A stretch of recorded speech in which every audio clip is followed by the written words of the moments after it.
avec on revoit les buts de la rencontre avec l'ouverture du score en première mi-temps signé Elodie Thomis suite à un superbe travail d'Aurélie Cassis. Elodie Thomis qui prend à de vitesse la défense montpelliéraine et qui trompe tranquillement Céline Desvilles.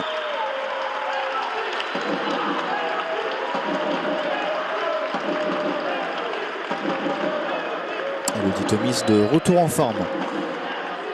On apprécie la pointe de vitesse dans un premier temps, la lucidité dans un second temps. Avec ce plat du pied droit parfait pour l'ouverture du score. Et le deuxième but qui intervient juste avant la pause. Elodie Thomis toujours partie dans le dos de la défense. La faute grossière de Céline Desvilles. Avec, vous le voyez sur ce ralenti, ce maillot accroché, tiré par la gardienne de Montpellier qui écope d'un carton rouge. Et Amandine Henry qui transforme le penalty. Deuxième mi-temps avec, ça part très vite, le troisième but d'Elodie Thomis sur ce centre de Louise Anessib. 3-0 pour les Lyonnaises. Et puis les entrées de Katia et Sandrine Bretigny qui vont faire la différence en fin de rencontre. Regardez le travail initial de Katia, la finition de Sandrine Bretigny qui avait bien suivi pour le 4-0. Voilà, heureuse hein, Sandrine Bretigny. On revoit le bon ballon de Louise Anessib.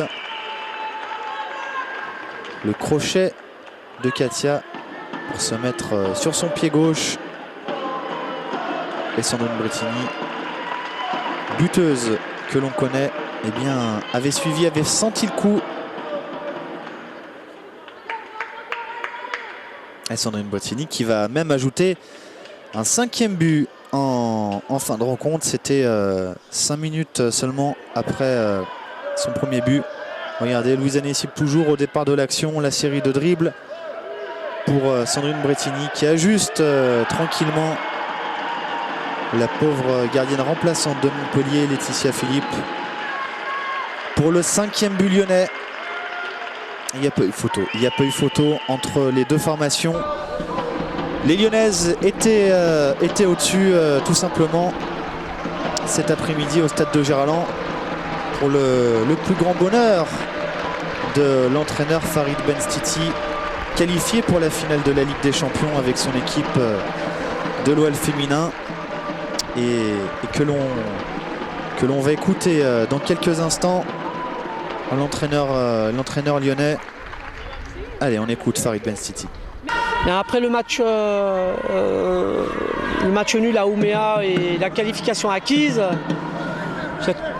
on a toujours un petit peu une crainte de retomber un petit peu avec la fatigue, avec le voyage, avec la tension du bon résultat aussi, le retour. Donc on avait un peu une crainte sur ce Montpellier. Eh bien non, les filles ont répondu présent, donc voilà, avec de l'efficacité en plus aujourd'hui.